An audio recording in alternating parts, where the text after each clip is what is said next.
पिछले एपिसोड में हमने 18 पुराणों में से कूर्म पुराण का वर्णन किया था, जिसमें आपके ज्ञानवर्धन के लिए इस पुराण को राजा इंद्रद्युम्न को सुनाया। और पुनः ही कूर्म ने ये कथा समुद्र मंथन के समय इंद्र और देवताओं के साथ नारद आदि ऋषि गणों को सुनाई। यहाँ 18 पुराणों का वर्णन एक एक करके आपको विस्तार से श्रवण कराया जा रहा है, जिसमें उनके बनने का कारण और विचित्र किंवदंतियों के बारे में भी आपको अवगत कराया, जिसका प्राचीन साहित्य, संस्कृति और सनातन धर्म और सभ्यता के धार्मिक खजाने में विशेष महत्व है। देश के हर कोने में अनेकों ऐसे प्रेरणादायक मंदिर, शिवालय, बेशकीमती महल, ऐतिहासिक किले देखने को मिलते हैं, जिससे आप हमेशा से ही अपना ज्ञानवर्धन करते आए हैं। लेकिन आज मैं आपको मत्स्य पुराण के बारे में बताने जा रही हूँ, जिसे शायद ही आपने पहले कभी श्रवण किया होगा। भारत में सनातन धर्म पुराणों को बहुत ही महत्वपूर्ण स्थान देता है, जो श्री हरि के स्वरूप, लीलाओं और जीवन में अनेक प्रकार के अलग अलग सिद्धांतों का वर्णन करता है। हिंदू धर्म में 18 पुराण हैं, जो महर्षि वेद व्यास ने संकलित किए हैं। 18 महापुराणों में त्रिदेव ब्रह्मा, विष्णु और शिव शंकर पर आधारित हैं, जिसमें त्रिदेवों में प्रत्येक को 6 पुराणों का सम्मान हमारी संस्कृति ने ही समर्पित किया है। इसका संबंध विष्णु जी के मत्स्य अवतार से है। मान्यता है कि इस पुराण को सुनने या पढ़ने से भगवान विष्णु की कृपा से कीर्ति और आयु में वृद्धि होती है। व्यक्ति के सभी पाप नष्ट हो जाते हैं। मत्स्य पुराण में 14,000 श्लोक और 291 अध्याय हैं। संसार से बुराई को खत्म करने के लिए भगवान विष्णु ने कई अवतार लिए हैं, जिसमें मत्स्य अवतार भी एक है, जो कि वैष्णव मत से संबंधित होने से वैष्णव पुराण भी कहलाता है। इस रूप को भगवान विष्णु का पहला अवतार माना गया है। चलिए हम जानते हैं मत्स्य पुराण की कथा और इससे जुड़े महत्व के बारे में। मत्स्य पुराण की कथा। हमारा देश धार्मिक और सांस्कृतिक धरोहरों के लिए बहुत ही समृद्ध और प्रसिद्ध है। आज हम पुरातन देश के महाराज मनु के जीवन का विशेष वृत्तांत आपको सुनाते हैं, जो पूरी दुनिया के लिए एक पुराण के रूप में आज भी हमारे बीच विद्यमान है। महाराजा मनु स्नान करने के लिए कृतमाला नदी पर गए हुए थे, जहां उन्होंने संध्या वंदन करते हुए सूर्य को अर्घ्य देने के लिए ज्यों ही अंजलि में पानी भरकर सूर्य देव को अर्पित किया, तो उनके हाथ में एक छोटी सी मछली आ गई। जैसे ही महाराज मछली को वापस छोड़ने के लिए नदी में गए, तो मछली ने कहा, रुकिए महाराज, मुझे यहाँ न छोड़ें, यहाँ बड़े बड़े जीव जंतु मुझे खा जाएंगे। ये सुनकर महाराज ने मछली को कमंडल में रख लिया और महल ले आए। लेकिन रात भर में चमत्कार हो गया। मछली का आकार इतना बढ़ गया और कमंडल में उसके रखने का स्थान ही कम पड़ गया। महाराज मनु ने मछली को बड़े से बड़े घड़े में रखवा दिया, पर अगले दिन ही मछली आकार में इतनी बड़ी हो गई कि घड़ा भी छोटा पड़ गया। तब महाराज ने उसे तालाब में छोड़ दिया, लेकिन मछली का आकार इतना बड़ा था कि वह तालाब भी छोटा पड़ गया।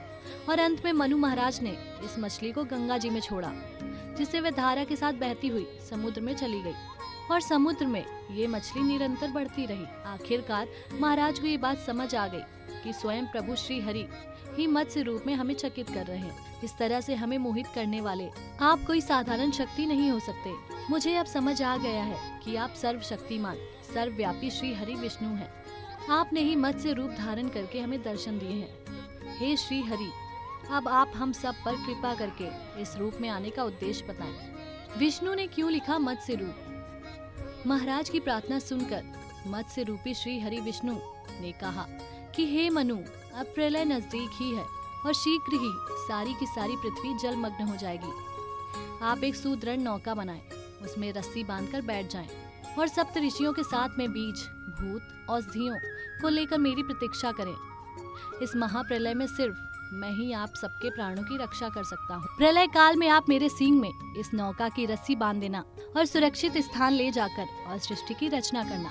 महाराज ने कहा कि हे भगवान, ये महाप्रलय कब आएगा और मैं सब जीवों की रक्षा किस तरह कर सकता हूँ?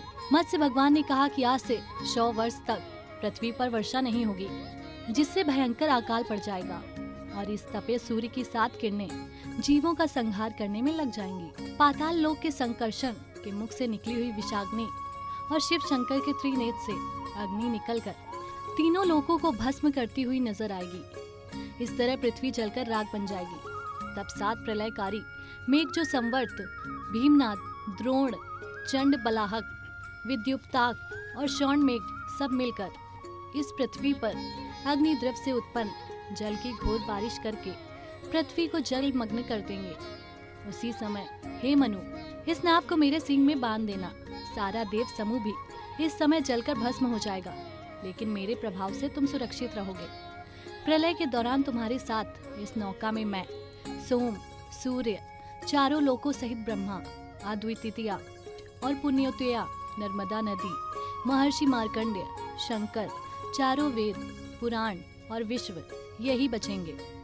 मत्स्य पुराण में जब जल प्रलय हो रहा था उस समय मत्स्य और मनु के संवाद का वर्णन, जिसमें राजधर्म और राजनीति का अत्यंत श्रेष्ठ वर्णन किया गया है, और सावित्री और सत्यवान की कथा, नरसिंह अवतार की कथा, तीर्थ यात्रा का वर्णन, दान महात्म्य का वर्णन, प्रयाग तीर्थ, काशी महात्म्य का वर्णन, पवित्र नर्मदा का महात्म्य, स्थापत्य कला का सुंदर वर्णन, मूर्तियों के बनाने की प्रक्रिया और त्रिदेवों की महिमा का विशेष वर्णन किया गया है, जिसमें श्री हरि मनु से कहते हैं, जब इस प्रलय काल में सारी पृथ्वी जलमग्न हो जाएगी तो फिर तुम ही इस सृष्टि का निर्माण शुरू करोगे और मैं वेदों का प्रवर्तन करता रहूंगा।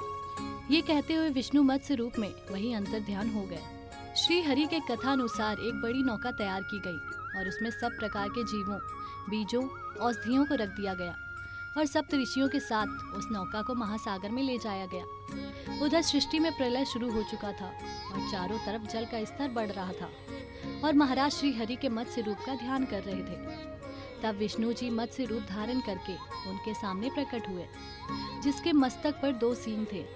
मनु ने नौका की रस्सी को मत्स्य रूपी श्री हरि के सींग में बांध दिया और मत्स्य रूपी विष्णु जी ने नौका को ढोते हुए मनु की रक्षा की। मैं राजा सत्यव्रत और सप्त ऋषियों को धर्म की कथा भी सुनाई। यही धर्म कथा मत्स्य पुराण के नाम से जानी जाती है। 7वें मनु ने सृष्टि को रचा। जब प्रलय के समय हिग्रीव राक्षस सब वेदों को लेकर भाग रहा था, तो प्रलय के अंत में श्री हरि ने इस असुर का वध करके उसके हाथों से वेदों को पुनः वापस लिया, ब्रह्मा जी को सौंप दिया और धीरे धीरे जल का प्रवाह कम होने के कारण पृथ्वी दिखने लगी।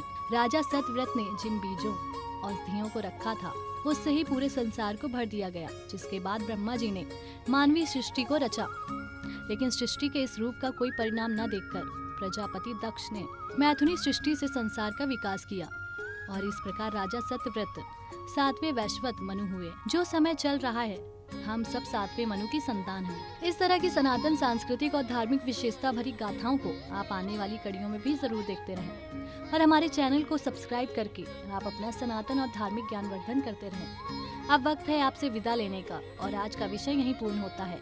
आगे की अनसुनी गाथा का विस्तार से रसपान करने के लिए आप कीजिए प्रतीक्षा हमारे अगले एपिसोड और सनातन के संकल्प को निभाने के लिए देखते रहें आपका अपना चैनल एन दर्शन।